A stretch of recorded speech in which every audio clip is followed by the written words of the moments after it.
This is News Today with WDW News Today. I'm Tom Corliss of WDWNT.com. Please like this video, subscribe, and hit the notifications bell to make sure you never miss the latest from the Disney theme parks all around the world. In a few moments, we'll bring you the news for June 21st, 2023. First, we have some housekeeping to talk about. First of all, I want to talk about everything on my desk and in the backdrop. You may notice there's a reoccurring theme. That theme is Walt Disney's Enchanted Tiki Room. On Friday, the Tiki Room will celebrate its 60th anniversary at Disneyland. Of course, a wildly important part of the history of the Disney parks in general, the birth of audio animatronics, which changed the entire industry forever. And so we will be celebrating in a lot of ways this week at WDWNT. One of those ways is with a very special edition of WDW News Tonight, this Thursday night at 9 p.m. Eastern on the WDWNT TV channel. It should be a lot of fun. We will be essentially ranking all of the inhabitants of the Enchanted Tiki Room. Nick and Sabrina are going to make 4 themed cocktails. They'll be themed to the 4 host birds of the Enchanted Tiki Room on Liquid Magic and so much more. So please join us again, 9 p.m. Eastern this Thursday, live on WDWNT TV. It's also available on demand on the channel anytime after that. The other thing I have to talk about is our big celebration coming up next month. We're calling, usually you'd have a Sweet 16, but we here at WDWNT have not been ever called sweet by anyone. So we call it our Unscrupulous 16 event. It is our birthday celebration happening right here at our home in WDWNT Celebration in Celebration, Florida, and as well at the Walt Disney World Resort. You'll get to hear never-before-told stories from behind the scenes, hang out with our team members in personalized experiences, and have an unforgettable time celebrating the memories, milestones, controversies, and comedy of the last 16 years. Again, tickets are on sale now if you'd like to join us in person. And a highlight of this event, of course, is our 250th episode of WDW News Tonight. You can find the full event schedule and tickets and everything at events.wdwnt.com. There's group meals and surprises and all sorts of fun stuff. So if you're going to be in town, July 6th through the 9th, please come join us. It'll be a good time. At least July 6th. You also buy individual tickets for July 6th, which is, again, the 250th episode of WDW News Tonight, which will have the premiere edition of Where in the World is Tom Corliss, easily the craziest game show we've ever done, where the prize will be a 4-night stay at a Walt Disney World moderate resort is our grand prize. We're very excited about it, and so hope you'll tune in for that or join us in person for the event or any way you can for, again, our Unscrupulous 16th birthday. Now the news. A TikTok user shared a video of a TRON Lightcycle run rider losing an item on the new roller coaster at Magic Kingdom. User Alyssa Disney Travel shared a video of TRON Lightcycle run from the ground, and as a coaster car passes outside, something can be seen falling from it and falls into a backstage area, not far from a guest area, mind you. Alyssa writes in the caption, quote, "The lockers are super easy, reliable, and you won't lose your belongings on the ride and risk hurting anyone either." TRON Lightcycle Run is one of 2 Walt Disney World attractions that has its own dedicated lockers. The other is Kali River Rapids. In that case, it's more so that you're to keep your items dry because they will likely get wet on the attraction.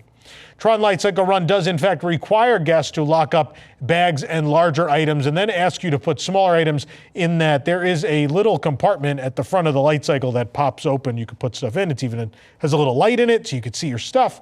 You could close it and leave it there. But those double-sided lockers for the attraction are located before the load area. They're split into numbered sections, and they're unlocked with a magic band or a plastic ticket card. And the lockers are absolutely free to use, so there's no reason not to. And like Alyssa points out, falling items mean not only your belongings may be permanently lost or damaged, but you could also hurt someone walking nearby. So someone on Twitter asked why this was news. I think this is the definition of news, right? This is arming yourself with information so you remain safe, right?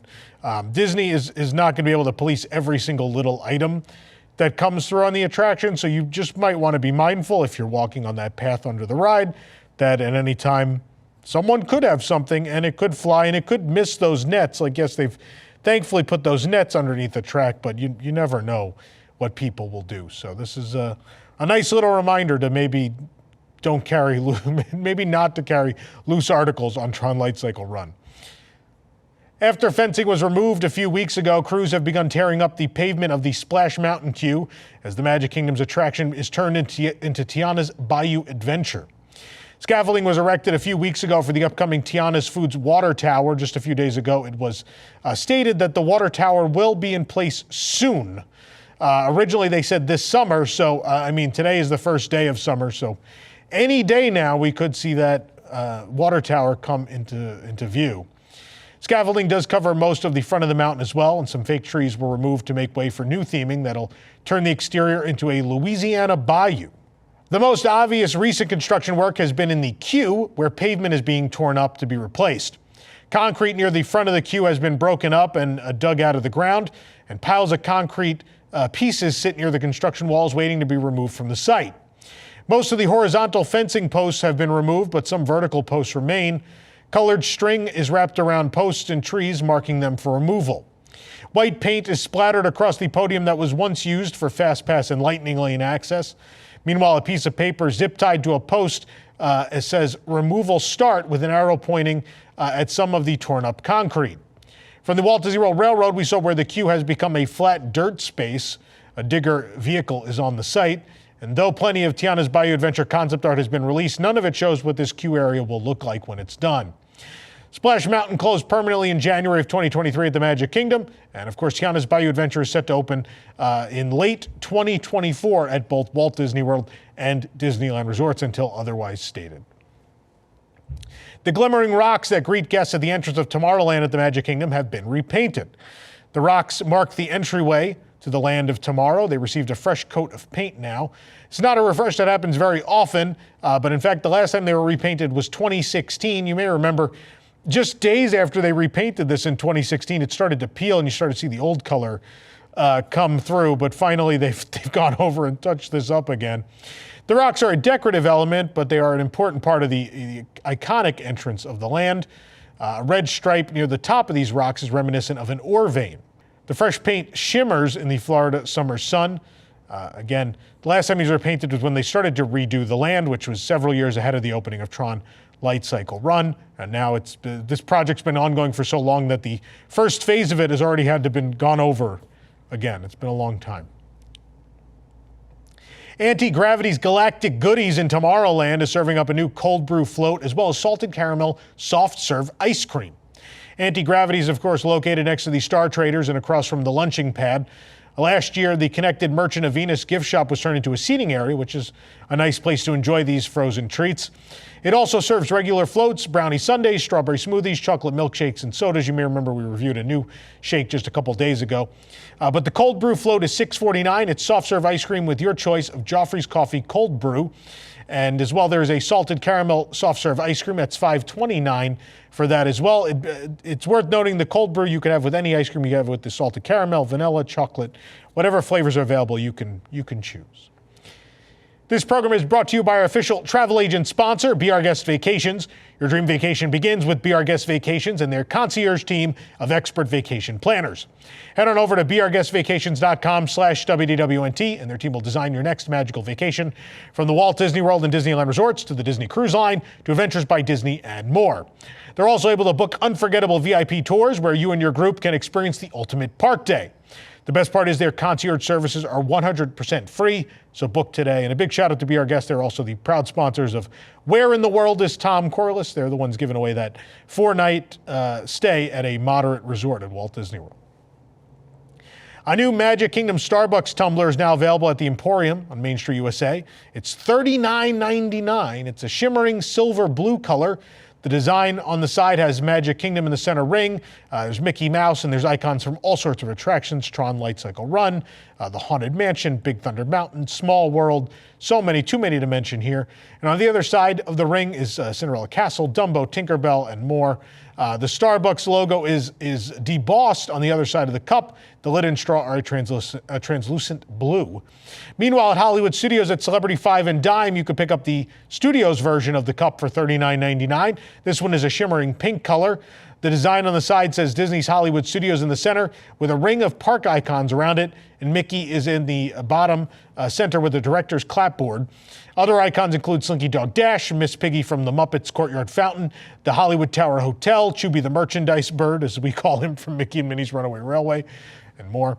And around the edge of the design, you can see images from different parts of the park, such as Toy Story Land, Sunset Boulevard, Grand Avenue, Galaxy's Edge. The Starbucks logo, again, embossed on the other side. The lid and straw are a translucent pink. Again, we expect there will be EPCOT and Animal Kingdom versions of this cup, but they're not out just yet. Walt Disney Imagineering shared photos on Instagram of water testing at the Journey of Water inspired by Moana, coming soon to EPCOT. Quote, as we test and prepare our next attraction to welcome guests later this fall to World Nature in EPCOT, our Imagineers have begun to teach water how to play in the Journey of Water inspired by Moana. Guests of all ages will engage with water in a variety of ways as they learn about water's amazing journey around our natural world, including ways to better conserve our natural resources and protect water as it voyages throughout our natural world, connecting us all. We hope everyone feels inspired to connect with water as a friend, just like Moana did in the film. Disney has not yet announced an opening date for Journey of Water beyond this fall, but it does look mostly completed, and it's worth noting, guests at EPCOT were reporting that while this testing was happening, that they heard all sorts of sound effects and such going off, and it was quite loud. So hopefully they'll work on that, and it's not an overbearing part of the park to walk through. It's not too loud and take away from the ambiance and the calmness that is typically part of Future World, now World Celebration. Former Imagineer Joe Rohde responded to a question about Expedition Everest's broken Yeti animatronic on Twitter. Twitter user asked about the rumor that, quote, it was known even while under construction that if it broke, a portion of the mountain would have to be removed to get to it to fix it. Rohde confirmed, quote, that rumor is not true.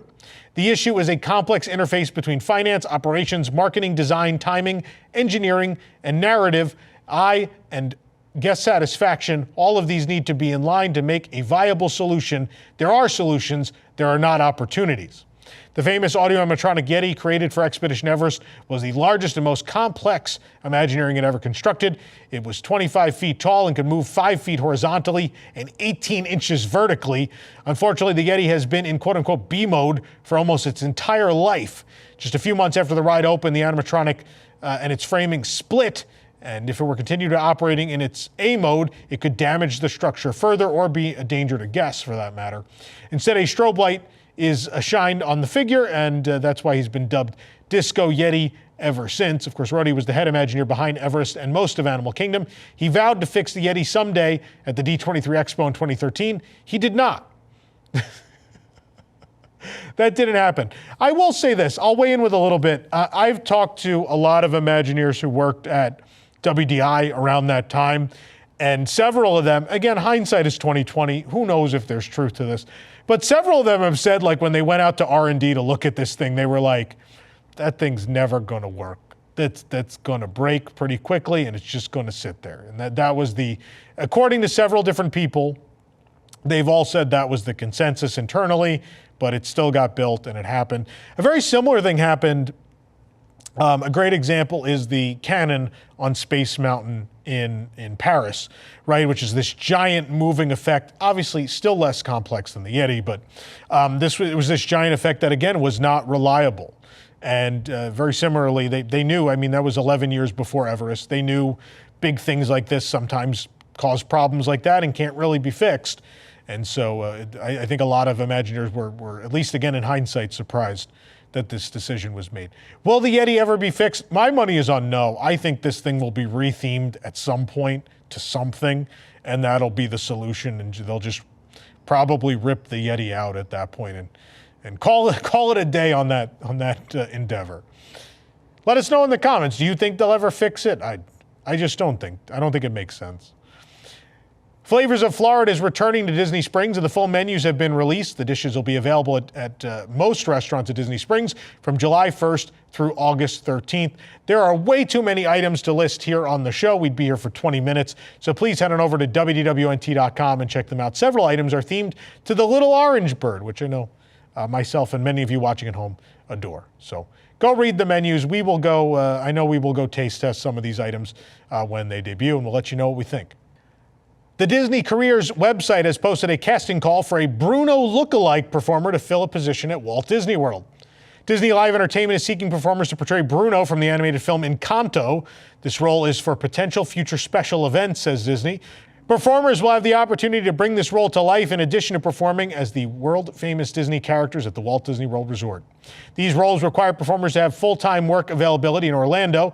Bruno must be 5'6" to 5'9", have an athletic build with an expressive, careful, and selfless personality. Nowhere on there, though, does it require you to be exactly 7 feet tall with rats along your back, though. So they will add the rats, I've been told. Anyway. For the absolute latest on these stories and all that didn't make it into today's show, be sure to check WDWNT.com and follow us on all your favorite social media platforms. You can support the entire team behind the show and others by joining the WDWNT Interglobe Society at patreon.com/WDWNT. Get access to exclusive content, discounted show and event tickets. There are actually some special events at Unscrupulous 16 that are only for our WIGS members. And a special shout out to those WIGS members watching who make the show happen every week. For the worldwide leader in Disney Parks news, this is Tom Corliss saying, enjoy the rest of your today and have a great, big, beautiful tomorrow. And yes, my shirt was Tiki Room themed. I don't know if you could see this. There you go. Tiki Room. You just couldn't see it at home. This is Disney Entertainment News Today. I'm Rob Whiteside, and here now are the top Disney entertainment stories. For the latest in Disney entertainment news, watch Disney Entertainment News Today, hosted by Rob Whiteside. From movies and series news to stage shows, books, video games, and more. New episodes drop every Tuesday on WDWNT.tv.